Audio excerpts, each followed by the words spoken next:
quelques questions. Là-bas au milieu.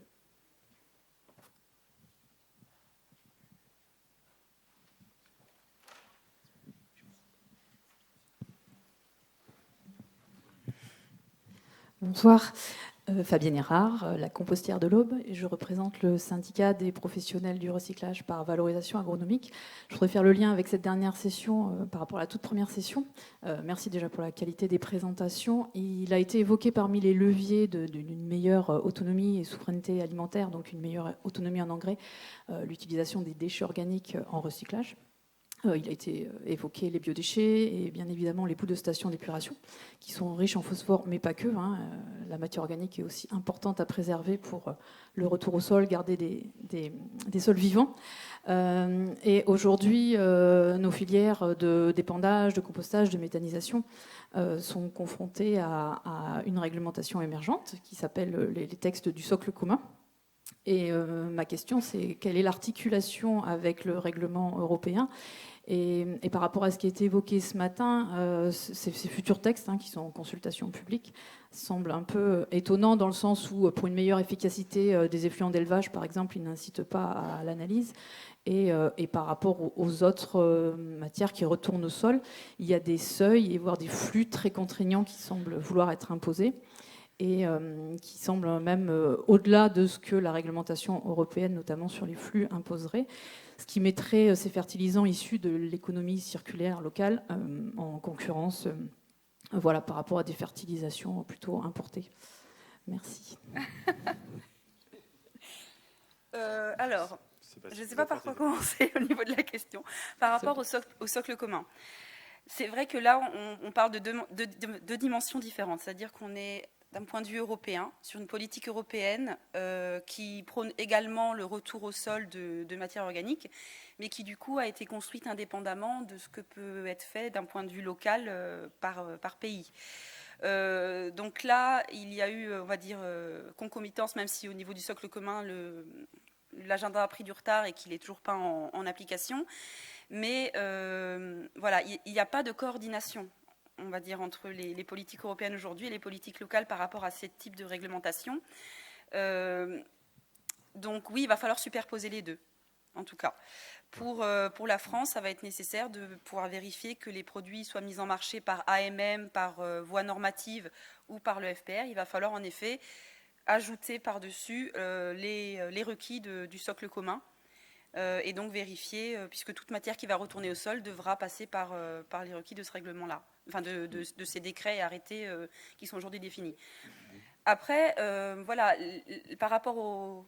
Ah, Florence, peut-être une question ou pour intervenir, peut-être. Ah, d'accord. Non, sinon, si je puis compléter sur ce point-là, mais... Ouais. Donc, le sujet du socle commun n'est pas dans mon bureau ni dans ma sous-direction, c'est plutôt les collègues de la Direction générale de l'alimentation qui sont en charge de ce sujet-là. Mais simplement pour préciser que effectivement, le socle commun, ça vise à définir des critères de base. Donc, c'est pour ça qu'on appelle socle commun d'innocuité et de valorisation agronomique pour l'ensemble notamment des matières fertilisantes organiques. Et ça va au-delà du règlement, puisque là, du coup, le règlement... Et sur l'autorisation de mise sur le marché, le socle commun a notamment vocation à traiter des effluents d'élevage, des boues de stations d'épuration qui sont soumis à plan d'épandage et qui n'ont pas du coup... et qui gardent le statut de déchet. Et qui ne sont pas soumis à l'autorisation de mise sur le marché, puisque ce n'est pas une valorisation sur le marché qui est faite de ces produits-là. Donc ça vient du coup en complément pour... combler l'autre pendant des matières fertilisantes.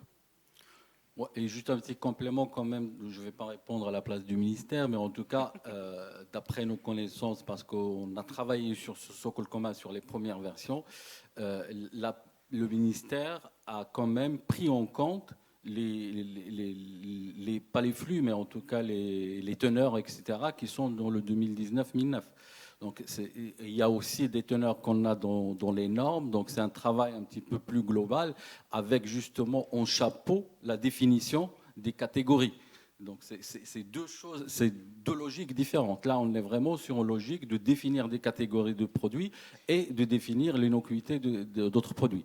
Sur l'autre point que je peux me greffer dessus, parce qu'on va le comparer toujours avec le règlement européen, c'est que le règlement européen dit que la mise sur le marché, même une analyse de risque doit être faite pour ces produits-là, et on n'a pas vraiment toutes les données pour faire ça. Donc, sur les produits qui ne sont pas dans le règlement européen, le socle commun vient définir une partie de cette innocuité. Et j'en profite pour vous signaler que les textes du socle commun, qui sont des arrêtés et des décrets, sont actuellement à la consultation du public sur le site du ministère de l'Agriculture, si vous voulez en prendre connaissance de manière plus détaillée. Du coup, ici. Oui, juste pour rebondir sur ce que Myriam a dit, il y a eu une présentation donc, de ce socle commun la semaine dernière par le ministère de l'Agriculture. Et si j'ai bien compris ce qui nous a été dit, le socle commun ne va s'appliquer qu'à la réglementation nationale. Donc tout ce qui est flux ne s'appliquera absolument pas aux produits fertilisants du RUE 2019-1009. Ce sont deux réglementations complètement indépendantes, puisque le règlement européen est bien d'application volontaire. Pour effectivement les flux européens. Et donc effectivement la réglementation française n'aura vocation qu'à s'appliquer à la France. On prend une dernière question là-haut, avant de passer à la présentation suivante.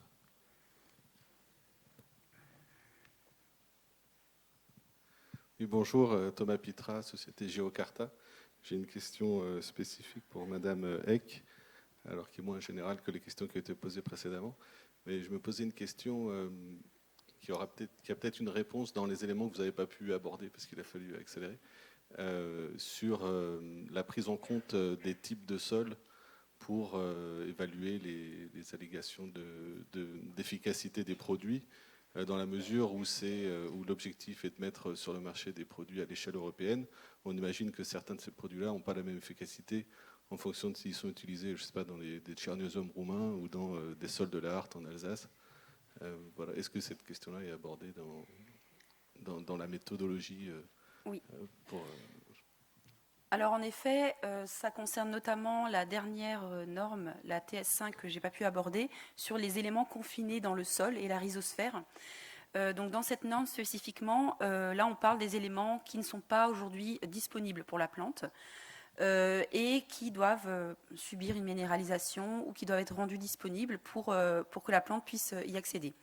Dans le cadre de cette allégation-là, il est demandé dans la norme de tester le biostimulant sur plusieurs profils de sol. Il y en a 4 qui sont déterminés et à des pH différents également. Il y a 3 ranges de pH qui sont définis. Donc dans cette norme spécifiquement, la dimension type de sol est prise en considération.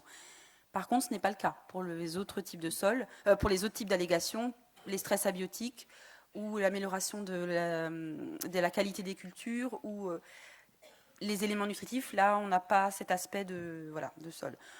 Après, c'est des normes qui aujourd'hui sont déjà utilisables parce que les spécifications techniques sont déjà disponibles à l'usage. C'est des normes qui sont vouées à évoluer. Donc si en effet c'est quelque chose qui peut être considéré par la suite comme un élément important pour pouvoir évaluer l'effet biostimulant, ça pourra être sûrement mis à jour. Mais aujourd'hui, c'est spécifique à la TS5 qui concerne donc les éléments confinés. Et pour compléter un peu, parce que c'est moi qui ai rédigé justement cette dernière, par contre, pour les effets pH du sol, etc., c'est valable quelle que soit la culture. Oui. La différence avec les autres, c'est justement, on étudie les cas du sol, mais c'est pour toute culture. Donc, ouais. Merci beaucoup Myriam, merci Mohamed. Je vous propose d'accueillir Hélène Lagrange d'Arvalis, qui va nous dire comment le contexte économique et les contraintes techniques impactent le nombre de crédits carbone et leur coût d'équilibre dans les projets label par carbone dans les grandes cultures.